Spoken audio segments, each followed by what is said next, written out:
Hi everyone, this is Sai Kumar. Welcome to Sri Sai tutorial. ఈ రోజు live test లో భాగంగా మనం 9th క్లాస్ బయాలజీకి సంబంధించినటువంటి 5వ లైవ్ టెస్ట్ ను నిర్వహించుకోబోతున్నాం. ఇక్కడ జాగ్రత్తగా గమనిస్తే ఇలాంటి క్వాలిటీ టెస్ట్లు అనేటివి మీకు అరుదుగా లభిస్తాయి. కాబట్టి ఇలాంటి క్వశ్చన్స్ మీకు అందించినందుకు మీ నుండి నేను ఎక్స్పెక్ట్ చేసేది ఏంటంటే ఒక లైక్, అదేవిధంగా మీ మిత్రులకు షేర్ చేయడం, మీ విలువైన అభిప్రాయాన్ని కామెంట్ రూపంలో తెలియజేయడం. అదేవిధంగా నేను ఈ వీడియోకు ఒక 200 లైక్స్ అనేటివి టార్గెట్ ఇస్తున్నాను ఫ్రెండ్స్. మీ నుంచి రెస్పాన్స్ అనేది ఏ విధంగా ఉంటుందో చూస్తాను. అదేవిధంగా సిలబస్ కు సంబంధించినటువంటి ఇన్ఫర్మేషన్ తెలుసుకోవాలి అనుకుంటే కనుక ఈ వీడియో కింద డిస్క్రిప్షన్ లో మన గ్రూప్స్ యొక్క లింక్స్ ఉన్నాయి, దాని ద్వారా జాయిన్ అవ్వండి. అదేవిధంగా టెలిగ్రామ్ గ్రూప్ లో గనక జాయిన్ అవ్వడంలో ఏదైనా ప్రాబ్లం వస్తే గనక టెలిగ్రామ్ గ్రూప్ లోకి వెళ్ళి శ్రీ సాయి ట్యుటోరియల్ అంటే మన గ్రూప్ అనేది వస్తుంది, దాని ద్వారా ఈజీగా జాయిన్ అవ్వండి. ఇక లైవ్ టెస్ట్ లోకి వెళ్దాం. ఈ రోజు లైవ్ టెస్ట్ లో భాగంగా మన మొదటి క్వశ్చన్ వచ్చేసి క్రింది వాటిలో సరి అయినది ఏది? ఇక్కడ స్టేట్మెంట్ ఏ, బఠానీ ద్విదళ బీజ వ్యవస్థ, జాలాకార ఈనెల వ్యాపనం, పీచువేరు వ్యవస్థ. స్టేట్మెంట్ బి, వరి ఏకదళ బీజ వ్యవస్థ, సమాంతర ఈనెల వ్యాపనం, పీచువేరు వ్యవస్థ. స్టేట్మెంట్ సి, వేరుశనగ ద్విదళ బీజ వ్యవస్థ, జాలాకార ఈనెల వ్యాపనం, తల్లివేరు వ్యవస్థ. ఆప్షన్ 1 ఏ మాత్రమే సరి అయినది. ఆప్షన్ 2 బి, సి రెండు సరి అయినవి. ఆప్షన్ 3 ఏ, బి రెండు సరి అయినవి. ఆప్షన్ 4 సి మాత్రమే సరి అయినది. దీని యొక్క సరి అయిన సమాధానం వచ్చేసి ఆప్షన్ 2 బి, సి మాత్రమే సరి అయినవి. ఇక్కడ చూసుకుంటే ఏ ఎందుకు సరికాదు అంటే మనకి ఇక్కడ చూసుకుంటే బఠానీ అనేది ద్విదళ బీజ వ్యవస్థ కలిగిన మొక్క. ఇక్కడ చూసుకుంటే ఇందులో జాలాకార ఈనెల వ్యాపనం అనేది ఉంటుంది, కానీ పీచు వేరు వ్యవస్థ అనేది ఉండదు. ఇక్కడ చూసుకుంటే ఏదైనా ఒక విత్తనం అనేది 2 బద్దలుగా కలిగి ఉందనుకోండి, దాన్ని మనం ద్విదళ బీజ వ్యవస్థ అంటాము. అందులో ఖచ్చితంగా మనకు జాలాకార ఈనెల వ్యాపనం అనేది ఉంటుంది. ఈ రకంగా నడిమీన, ఈ రకంగా పార్శ్వఈనెలు అనేటివి ఈ రకంగా ఉంటాయి. అందులో ఖచ్చితంగా మనకు తల్లివేరు వ్యవస్థ ఉంటుంది, గమనించాలి. తర్వాత ఇక్కడ చూసుకుంటే ఇవి రెండు సరైనవి. ఎప్పుడైనా గుర్తుపెట్టుకోండి, దాదాపు ధాన్యపు మొక్కల్లో మనకి ఏ రకంగా ఉంటుంది అంటే ఏకదళ బీజ వ్యవస్థ, తర్వాత సమాంతర ఈనెల వ్యాపనం ఉంటుంది, తర్వాత వాటికి పీచు వేరు వ్యవస్థ కలిగి ఉంటుంది, గమనించాలి. ఎక్కువగా పప్పు దినుసు వాటిలో మనకు ద్విదళ బీజ వ్యవస్థ ఉంటుంది, తర్వాత జాలాకార ఈనెల వ్యాపనం అనేది ఉంటుంది, అందులో తల్లి వేరు వ్యవస్థ ఉంటుంది, గమనించాలి. తర్వాత రెండవ క్వశ్చన్ వచ్చేసి క్రింది వాటిలో సరికానిది ఏది? ఇక్కడ స్టేట్మెంట్ ఏ, చార్లెస్ డార్విన్ 1859లో ఆర్జిన్ ఆఫ్ స్పెసిస్ అనే గ్రంథాన్ని రచించాడు. స్టేట్మెంట్ బి, వృక్ష ఆయుర్వేద గ్రంథాన్ని రచించింది పరాశర మహర్షి. ఔషధ గుణాల ఆధారంగా మొక్కలను వర్గీకరించాడు. ఇక్కడ ఆప్షన్ 1 ఏ, బి సరైనవి. ఆప్షన్ 2 ఏ మాత్రమే సరైనది. ఆప్షన్ 3 బి మాత్రమే సరి అయినది. ఇక్కడ సరి అయినది కాదండి, ఏ మాత్రమే, బి మాత్రమే. తర్వాత ఆప్షన్ 4 ఏ, బి రెండు సరికావు. ఇక్కడ ఆప్షన్స్ చూసుకుంటే ఏ, బి సరైనవి. ఆప్షన్ 2 ఏ మాత్రమే, ఆప్షన్ 3 బి మాత్రమే, ఆప్షన్ 4 ఏ, బి సరికావు. దీని యొక్క సరి అయిన సమాధానాన్ని కనుక చూసుకుంటే ఆప్షన్ 3 అండి. ఇక్కడ చూసుకుంటే బి మాత్రమే సరికాదు, ఇందులో సరికానిది అడిగాడు. ఎందుకు సరికాదు అంటే వృక్ష ఆయుర్వేద గ్రంథాన్ని రచించింది పరాశర మహర్షి, కానీ అది ఏ రకంగా అందులో వర్గీకరణ అనేది ఉంది అంటే ఔషధ గుణాల ఆధారంగా కాదు అండి, మనకు పుష్పాలను ఆధారంగా చేసుకొని అందులో వర్గీకరణ గురించి మనకు తెలియజేశాడు, గమనించాలి. అదేవిధంగా ఔషధ గుణాల ఆధారంగా మొక్కలని వర్గీకరించిన వాళ్ళు శరకుడు, అదేవిధంగా సుశ్రుతుడు, గమనించాలి. ఇక్కడ చూసుకుంటే చార్లెస్ డార్విన్ 1859లో ఆర్జిన్ ఆఫ్ స్పెసిస్ అనే గ్రంథాన్ని రచించాడు. ఇక్కడ చూసుకుంటే దీన్నే మనం తెలుగులో ఏమంటాము అంటే జీవుల పుట్టుక అనే గ్రంథము అంటాము, గమనించాలి. తర్వాత క్వశ్చన్ వచ్చేసి క్రింది వాటిని జతపరచండి. ఇక్కడ శాస్త్రవేత్తలు తర్వాత వాళ్ళు వర్గీకరించినటువంటి రాజ్యాల ఆధారంగా ఈ జతపరచడం అనేది ఇవ్వడం జరిగింది. మీరు దీని యొక్క ఆన్సర్ ని కామెంట్ సెక్షన్ లో కామెంట్ చేస్తూ ఉండండి, నేను వీటిని జతపరిచేలోపు. ఇక్కడ జాగ్రత్తగా గమనిస్తే మొదటగా ఎర్నెస్ట్ ఆకెల్ ఏం చేశాడు అంటే 3 రాజ్యాలుగా విభజించాడు. ఇక్కడ చూసుకుంటే ఇక్కడ ఏమొస్తుంది అంటే డి వస్తుంది. ఇక్కడ చూసుకుంటే ఈయన 1866లో 3 రాజ్యాలుగా వర్గీకరించాడు. ఇక్కడ చూసుకుంటే ఇతను ఆ వర్గీకరించినటువంటి రాజ్యాలని కనుక మనం చూసుకుంటే 1 ప్రోటిస్టా, 2 ప్లాంటే, తర్వాత 3 యానిమాలియా.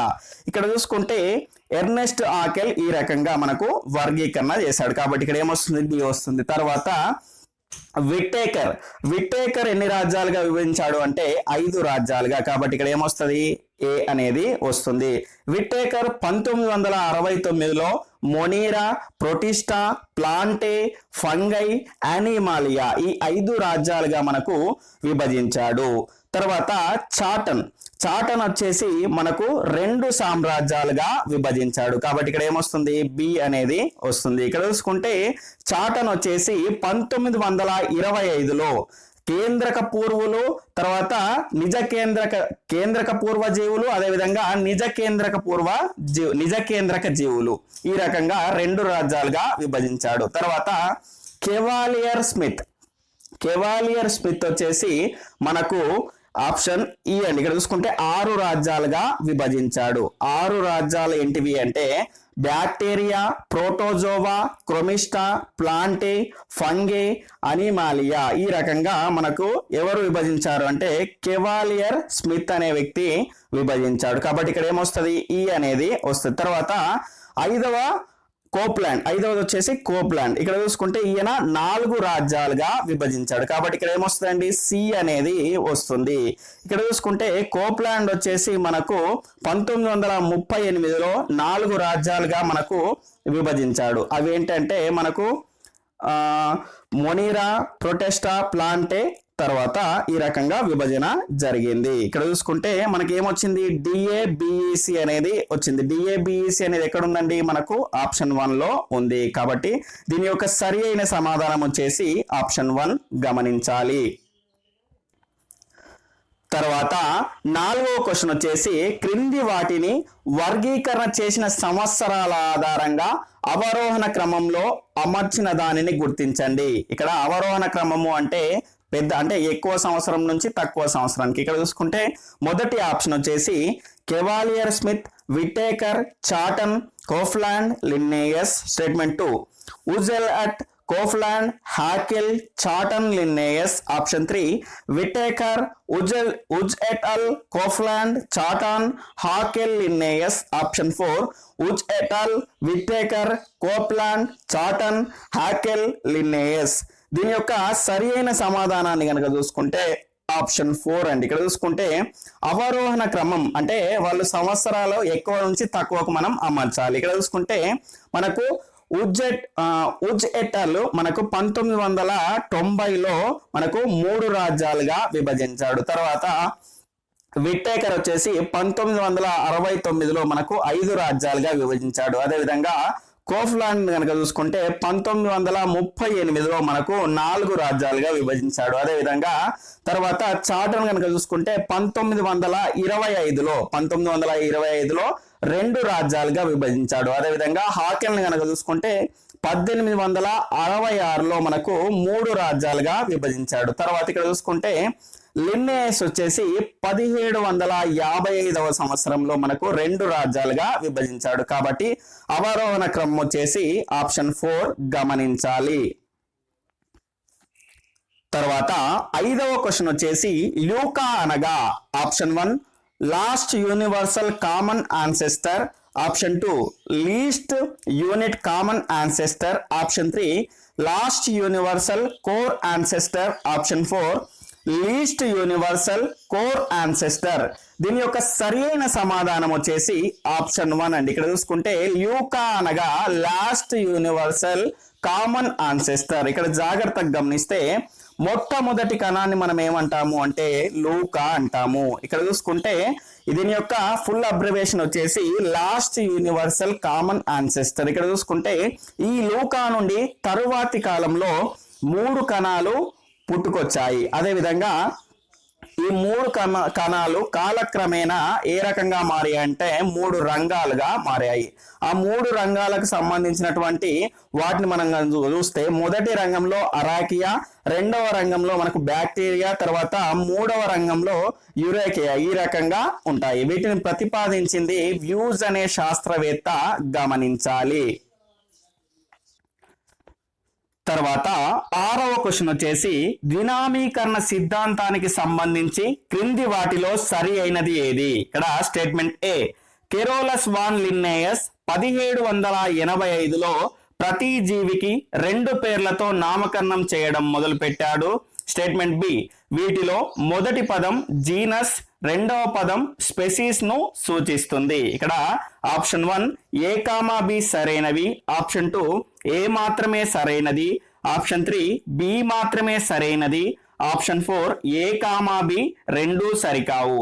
దీని యొక్క సరి అయిన సమాధానాన్ని కనుక చూసుకుంటే ఆప్షన్ 3 బి మాత్రమే సరి అయినది. ఎందుకు అంటే ఇక్కడ చూసుకుంటే బి మాత్రమే సరి అయినది. ఎందుకు అంటే కెరోలస్ వాన్ లిన్నోయస్ 1785లో ప్రతి జీవికి 2 పదాల పేర్లతో నామకరణం అనేది చేయడం మొదలు పెట్టాడు. కానీ 1785వ సంవత్సరం కాదండి, అది 1758వ సంవత్సరం. దాన్ని ఏమంటారంటే ద్వినామీకరణ సిద్ధాంతం, ఇంగ్లీష్ లో వచ్చేసి బైనామియల్ నోమెన్క్లేచర్ అంటారు.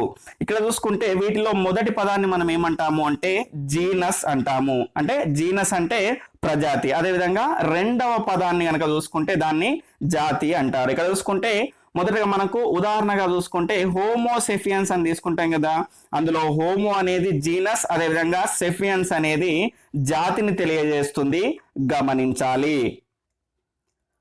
తర్వాత 7వ క్వశ్చన్ వచ్చేసి మొదటగా జీవులను యూకరియోట్, ప్రోకరియోట్ లక్షణాల ఆధారంగా వర్గీకరించిన వారు ఎవరు? Option 1 Whittaker, option 2 Linnaeus, option 3 Woese, option 4 1 and 2 అంటే విట్టేకర్ మరియు లిన్నేయస్.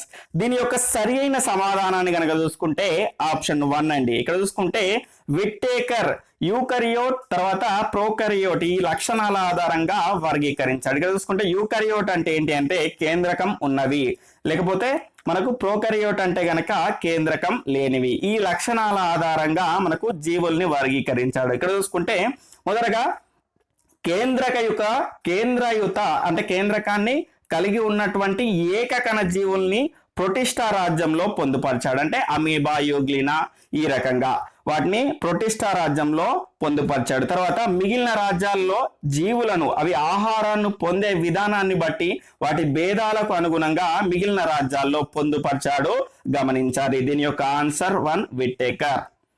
తర్వాత 8వ క్వశ్చన్ వచ్చేసి క్రింది వాటిలో సరైన క్రమంలో ఉన్న వాటిని గుర్తించండి. ఇక్కడ ఆప్షన్ ఏ ప్రజాతి, జాతి, కుటుంబం, క్రమం, తరగతి, విభాగం, రాజ్యం, రంగం, జీవం. స్టేట్మెంట్ బి ప్రజాతి, జాతి, కుటుంబం, తరగతి, క్రమం, విభాగం, రాజ్యం, రంగం, జీవం. ఆప్షన్ సి జాతి, ప్రజాతి, కుటుంబం, క్రమం, వర్గం, తరగతి, రాజ్యం, రంగం, జీవం. స్టేట్మెంట్ డి జాతి, ప్రజాతి, కుటుంబం, క్రమం, తరగతి, విభాగం, రాజ్యం, రంగం, జీవం. దీని యొక్క సరి అయిన క్రమం వచ్చేసి ఆప్షన్ డి అండి. ఇక్కడ చూసుకుంటే కొన్ని జాతులు కలిసి ప్రజాతి ఏర్పడుతుంది, ప్రజాతులు కలిసి కుటుంబం, కుటుంబం కలిసి క్రమం, తర్వాత కొన్ని క్రమాలు కలిసి తరగతి, తర్వాత ఈ రకంగా మనకు క్రమం అనేది ఏర్పడుతుంది, గమనించాలి. తర్వాత 9వ క్వశ్చన్ వచ్చేసి మొనీరా రాజ్యానికి సంబంధించి సరికానిది ఏది? ఇక్కడ ఆప్షన్ 1 ఇవి ఏకకణ జీవులు, ఆప్షన్ 2 ఈ రాజ్యంలో ప్రధానంగా 3 సమూహాలు కనిపిస్తాయి, ఆప్షన్ 3 కషాబం, శైలికలు వంటి నిర్మాణాల సహాయంతో ఒక చోట నుండి మరొక చోటికి చలిస్తాయి. ఆప్షన్ 4 కొన్ని మొనీరా జీవులు మానవులకు హాని కలిగిస్తాయి. ఇక్కడ అడిషనల్ ఆప్షన్స్ కనుక చూసుకుంటే ఆప్షన్ 1, 1, 2, ఆప్షన్ 2, 1, 2, 3, ఆప్షన్ 4, ఆప్షన్ 3, 4 మాత్రమే, ఆప్షన్ 4 ఏది కాదు. దీని యొక్క సరి అయిన సమాధానం వచ్చేసి ఆప్షన్ 4 అనేది దీని యొక్క సరికాని సమాధానం. ఇక్కడ చూసుకుంటే ఏది కాదండి. ఎందుకు అంటే మొనీరా రాజ్యానికి సంబంధించి సరికానిది ఏది అని అడిగాడు. ఇక్కడ చూసుకుంటే ఇవన్నీ కూడా సరి అయినవే అండి. సరికానిది ఏది లేదు కాబట్టి మనకు ఏది కాదు అనేది సరి అయిన సమాధానం అవుతుంది. ఇక్కడ చూసుకుంటే మొనీరా రాజ్యంలో ఇక్కడ చూసుకుంటే ఇవి ఏకకణ జీవులు అండి. అంటే ఈ కణం ద్వారానే శ్వాసక్రియ, జీర్ణక్రియ, తర్వాత ప్రత్యుత్పత్తి క్రియ అవన్నీ కూడా ఒకే కణంతో జరుపుతాయి. ఇక్కడ చూసుకుంటే ఈ రాజ్యంలో ప్రధానంగా 3 సమూహాలు ఉన్నాయి. అవి ఏంటంటే ఆర్కే బ్యాక్టీరియా, తర్వాత యూకే బ్యాక్టీరియా, తర్వాత సయనో బ్యాక్టీరియా. ఇవి 3 రకాలుగా ఉంటాయి. తర్వాత కషాబం, శైలికలు వంటి నిర్మాణాల సాయంతో ఒక చోట నుండి మరొక చోటికి చలిస్తాయి. ఉదాహరణకి ఇక్కడ చూసుకుంటే మనకు అమీబా ఉంది కదండి. అమీబాలో మనకి మిథ్యాపాదాల సాయంతో ఏ రకంగా ముందుకు నడుస్తాయో అదే రకంగా కషాబం, శైలికలు వంటి నిర్మాణాల సాయంతో ఒక చోట నుండి మరొక చోటికి చలిస్తాయి, గమనించాలి. అదేవిధంగా కొన్ని మొనీరా జీవులు మానవులకు హాని కలిగిస్తాయి. కొన్ని మాత్రమే హాని కలిగిస్తాయండి. చాలా వరకు మనకు ఉపయోగపడే జీవులే ఉంటాయి ఇందులో, గమనించాలి. ఉదాహరణకు మనం బ్యాక్టీరియాని చూసుకోవచ్చు. చాలా ఎక్కువ బ్యాక్టీరియాలు మనకు ఉపయోగపడేవి, చాలా తక్కువ మొత్తంగా మనకి ఏమవుతుంది అంటే మనకు హాని కలిగించేవి ఉంటాయి. కాబట్టి బ్యాక్టీరియాని ఇందుకు ఉదాహరణగా తీసుకోవచ్చు. తర్వాత 10వ క్వశ్చన్ వచ్చేసి ఇప్పటి వరకు మనుగడ సాగిస్తున్న అతి ప్రాచీన బ్యాక్టీరియా ఏది? ఇక్కడ ఆప్షన్ 1 యు బ్యాక్టీరియా, తర్వాత option 2 archaebacteria, option 3 cyanobacteria, option 4 నికోలా బ్యాక్టీరియా. దీని యొక్క సరైన సమాధానం వచ్చేసి ఆప్షన్ 2 ఆర్కే బ్యాక్టీరియా. ఇది చాలా ప్రాచీనమైనటువంటి బ్యాక్టీరియా. ఇది ఎక్కడ జీవిస్తుంది అంటే ఇది ఉష్ణ మడుగులు లేదా వేడి నీటి బుగ్గల్లో నివసిస్తుంది, గమనించాలి. తర్వాత 11వ క్వశ్చన్ వచ్చేసి ఆహారం తీసుకునేటప్పుడు కుంతకాలను ఉలిగా మార్చి కఠిన ఆహార పదార్థాలను కూడా సులువుగా తినేవి ఏవి? Option 1 rodents, option 2 primates, option 3 marsupials, option 4 1 and 2. దీని యొక్క సరైన సమాధానం వచ్చేసి ఆప్షన్ 1 రోటెంట్స్ అండి. ఇక్కడ చూసుకుంటే నేలపై నివసించే క్షీరదాల్లో మనకు 3 రకాలుగా కొన్ని వర్గాలుగా విభజించుకుంటే కనుక 3 రకాల వాటిని చూసుకోవచ్చు. అవేంటంటే మార్సుపియల్స్, ప్రైమేట్స్, తర్వాత రోటెంట్స్. ఇక్కడ చూసుకుంటే రోటెంట్స్ అంటే ఏంటి అంటే దవడలు కలిగి ఉంటాయి. ఇవి చూసుకుంటే దవడలు కలిగి ఇవి ఆహారం తీసుకునేటప్పుడు ఏం చేస్తాయి అంటే వాటి యొక్క కుంతకాలను ఉలిగా ఉపయోగించి కఠిన ఆహార పదార్థాలను కూడా సులువుగా తీసుకుంటాయి. ఉదాహరణగా మనము ఎలుక, తర్వాత కుందేల్ని తీసుకోవచ్చు. అదేవిధంగా మనకు ప్రైమేట్స్ అంటే ఏంటి అంటే మనల్ని ఉదాహరణగా తీసుకోవచ్చు. అభివృద్ధి చెందినటువంటి చరమాంగాలను కలిగి ఉంటాయి, అంటే వేళ్లకు గోళ్లు కలిగి ఉంటాయి. ఇవి తెలివైనటువంటి సంఘజీవులు. ఇవి కుటుంబం, స్నేహితులతో బంధం ఏర్పరచుకుంటాయి.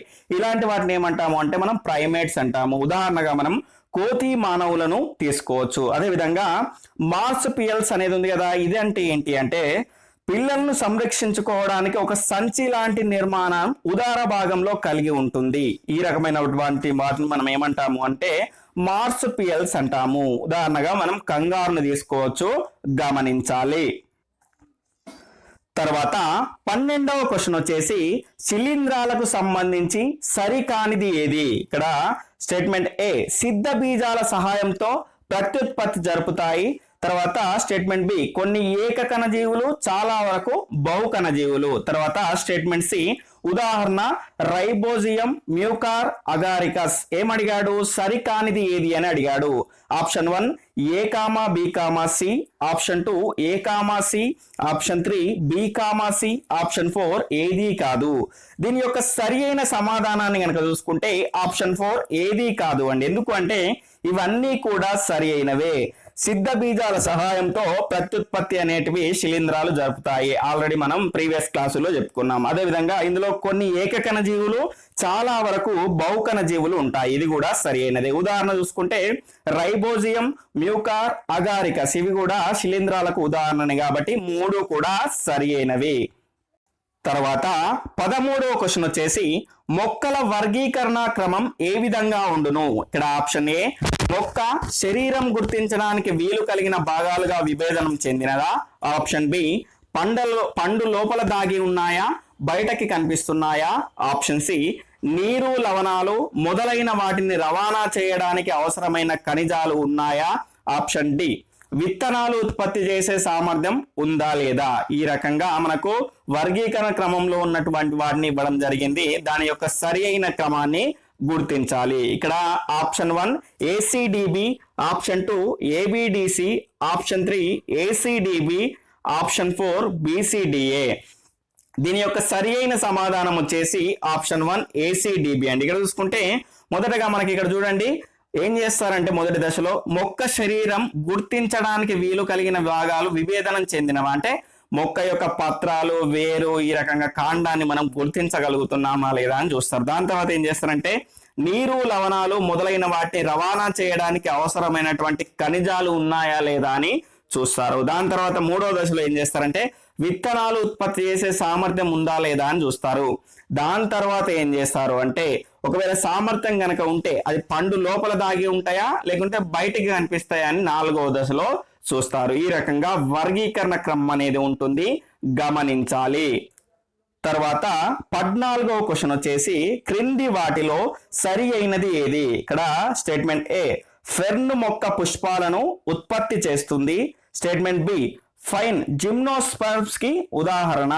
ఆప్షన్ 1 ఏ కామా బి సరైనవి. ఆప్షన్ 2 ఏ మాత్రమే సరి అయినది. ఆప్షన్ 3 బి మాత్రమే సరి అయినది. ఆప్షన్ 4 ఏ కామా బి రెండూ సరికావు.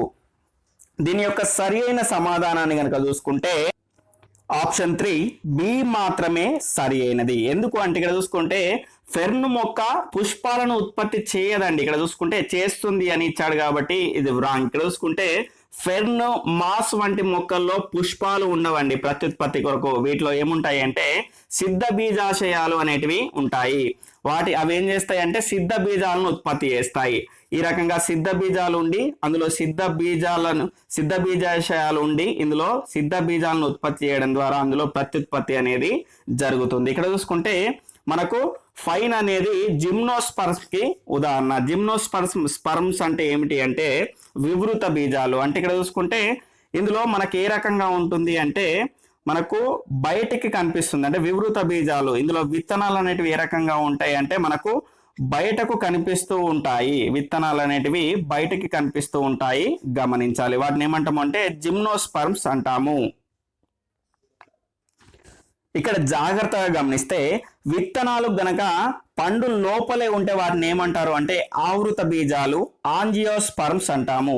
ఉదాహరణ మనం మామిడిని తీసుకోవచ్చు.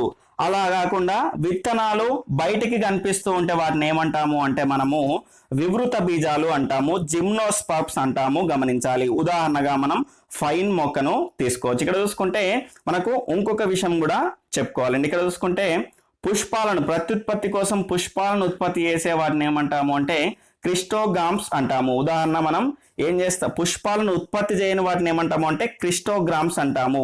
ఉదాహరణగా మనం ఫెర్న్, మాస్ మొక్కల్ని తీసుకోవచ్చు. అదేవిధంగా ప్రత్యుత్పత్తి కోసం మనకు పుష్పాలను ఉత్పత్తి చేసే వాటిని ఏమంటాము అంటే పెరోగామ్స్ అంటాము. ఉదాహరణగా సైకస్ ఫైన్ మొక్కల్ని తీసుకోవచ్చు, గమనించాలి. తర్వాత 15వ క్వశ్చన్ వచ్చేసి క్రింది వాటిని జతపరచండి. నేను వీటిని జతపరిచే లోపు దీని యొక్క సరి అయిన సమాధానాన్ని కామెంట్ సెక్షన్ లో కామెంట్ చేస్తూ ఉండండి. ఇక్కడ చూసుకుంటే మొదటగా ఫోరిఫెరా అనేది ఇక్కడ చూసుకుంటే సి వస్తుందండి. ఇక్కడ యూకా ప్లాక్టెల్లా అనేది ఫోరిఫెరా వర్గానికి చెందింది. ఇక్కడ చూసుకుంటే ఫోరిఫెరా అంటే ఏంటి అంటే రంధ్రాలు కలిగినటువంటి జీవులు. ఇక్కడ చూసుకుంటే వీటికి ప్రత్యేక చలనాంగాలు అనేటివి ఉండవు కాబట్టి ఇవి ఒక చోటును స్థిరంగా పట్టుకొని ఏం చేస్తాయంటే ఒక చోటును స్థిరంగా అంటే బలంగా పట్టుకొని అక్కడనే ఉంటాయి. ఇక్కడ చూసుకుంటే ఫోరిఫెరా అంటే రంధ్రాలు, గమనించాలి. కాబట్టి ఇక్కడ ఏమొస్తుంది, సి అనేది వస్తుంది. తర్వాత అనలిడా అధ్యయనానికి చెందింది ఏంటి అంటే జలగ. ఇక్కడ చూసుకుంటే అనలీడా వర్గం అనేది ఏ రకంగా ఉంటుందంటే ఈ జీవులు ద్విపార్శ్వ సౌష్ఠవాన్ని కలిగి ఉంటాయి. అంటే రెండు వైపులా ఒకే రకంగా ఉంటాయి, అంటే రెండు వైపులా కూడా ఒకే రకంగా ఉన్నటువంటి జీవులు. ఇక్కడ చూసుకుంటే ఇందులో మనకు శరీర నిర్మాణం అనేది వీటికి ఖండితాలుగా, ఉదాహరణగా మన వానపాములు కనుక చూసుకుంటే ఖండితాలు, ఈ రకంగా ఖండితాలుగా విభజించబడి ఉంటుంది. కాబట్టి ఇక్కడ ఏమొస్తుంది, ఏ అనేది వస్తుంది. తర్వాత మొలాస్కా అనేది వీటి యొక్క శరీరం కూడా ద్విపార్శ్వ సౌష్ఠవాన్ని కలిగి ఉంటుంది. తర్వాత శరీర కుహరం అనేది కుచించుకపోయి ఉంటుంది. ఉదాహరణకు మనకు నత్తని కనుక తీసుకుంటే అదొక చిన్న శంకులో కుచించిపోయి పట్టుకొని ఉంటుంది. కాబట్టి ఇక్కడ మనకు మొలాస్కా అంటే డి అనేది వస్తుంది. నత్త అనేది మొలాస్కా వర్గానికి చెందింది. ఇక్కడ చూసుకుంటే లాస్ట్ వన్ నిడేరియా. ఇక్కడ చూసుకుంటే మిగిలింది ఏంటంటే మనకు బి. కాబట్టి మనకు ఏమొచ్చింది, సిఏడిబి అనేది వచ్చింది. సిఏడిబి అనేది ఎక్కడ ఉందండి, ఆప్షన్ 2 ఈస్ రైట్ ఆన్సర్. తర్వాత 16వ క్వశ్చన్ వచ్చేసి క్రింది వాటిలో సరైన దాన్ని గుర్తించండి. స్టేట్మెంట్ ఏ, పరిసరాలతో సంబంధం లేకుండా ఎల్లప్పుడూ శరీర ఉష్ణోగ్రత చల్లగా ఉండే జంతువులను శీతల రక్త జంతువులు అంటారు. స్టేట్మెంట్ బి, పరిసరాలకు అనుగుణంగా ఉష్ణోగ్రత మార్చుకునే జంతువులను ఉష్ణ రక్త జంతువులు అంటారు. స్టేట్మెంట్ సి, శీతల రక్త జంతువులకు ఉదాహరణ చేపలు, ఉష్ణ రక్త జంతువులకు ఉదాహరణ మనిషి. ఇక్కడ ఏమన్నాడు, సరైన దాన్ని గుర్తించండి అన్నాడు. Option 1 A comma B comma C సరైనవి. ఆప్షన్ 2 ఏ కామా సి మాత్రమే సరైనవి.